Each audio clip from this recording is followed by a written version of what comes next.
আপনি আর একটা ছাত্র সংগঠনকে আপনি দেখাতে পারবেন যারা হাসিনার বিরুদ্ধে রাজপথে নেমে বলেছিল step down Hasina, no more Hasina? দেখাতে পারবেন না। সকালে আমরা ঘুম থেকে উঠে বের হতাম যে অবরোধ সফল করতে হবে, হরতাল আমাদেরকে সফল করতে হবে। সে সময় আমরা 20 জন 25 জন মিছিল করতাম। এই 20 জন 25 জনের মিছিল নিয়ে আজকের অনেক ক্ষমতাসীনরে মকারি করতেন যে তাদেরকে দিয়ে কিছু হবে না। কিন্তু বিশ্বাস করেন, এই 20 জন 25 জনের একজনই কিন্তু 14 তারিখ রাতে রাজু ভাস্কর্যের পাদদেশ থেকে হাসিনাকে গোটা বাংলাদেশের স্বৈরাচার শব্দে প্রতিষ্ঠিত করেছিল। রাজনীতি সকলে করবে না, কিন্তু রাজনীতিতে কোয়ালিটি প্রয়োজন। একজন জেনারেল স্টুডেন্টের পক্ষে ফ্যাসিবাদকে সরাসরি স্বৈরাচার বলা তখন আসলে সম্ভব ছিল না। জেনারেল স্টুডেন্টরা নেমেছিল বলেই গণঅভ্যুত্থান সফল হয়েছিল।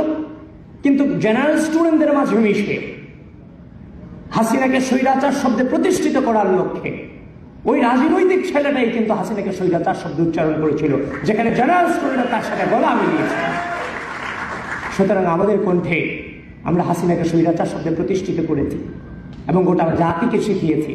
সুতরাং বারবারই আমরা ক্ষমতার বাইরে ছিলাম এবং 5 আগস্ট পরবর্তী সময়ে এই গণঅভ্যুত্থানে দৃঢ় ভূমিকা রাখার পরে 6 আগস্ট থেকে মসজিদ, মন্দির, থানা, পাহাড়ের মধ্য দিয়ে আবারও কিন্তু আমরা রাজপথে ছিলাম।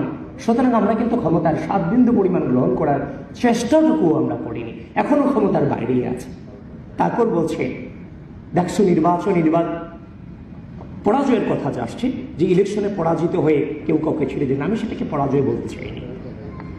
আমরা যারা রাজনীতিতে বেড়ে উঠেছি, আমরা যারা এই জেনারেশনটা, এই রাষ্ট্রের প্রত্যেকটা ক্রুশাল মোমেন্টকে কিন্তু আমরা লিড করেছি। যখন এই ঢাকা বিশ্ববিদ্যালয়ের স্টুডেন্টরা গণরঙ্গী শ্রমে নির্যাতিত হয়েছে, নিপীড়িত হয়েছে, তাদের পক্ষে যখন কথা বলার কেউ ছিল না, তখন কিন্তু আমাদের কণ্ঠে সেই প্রতিবাদী কণ্ঠস্বর আমরাই কিন্তু জারি রেখেছিলাম যে আমার ভাইদের উপরে কেন অত্যাচার হচ্ছে, নির্যাতন হচ্ছে, নিপীড়ন হচ্ছে। দেশব্যাপী আমরা, ক্যাম্পাসব্যাপী আমরা সেগুলোর প্রতিবাদ জানিয়েছিলাম। তো সুতরাং আমরা বেড়ে উঠেছি পরিস্থিতিকে মোকাবেলা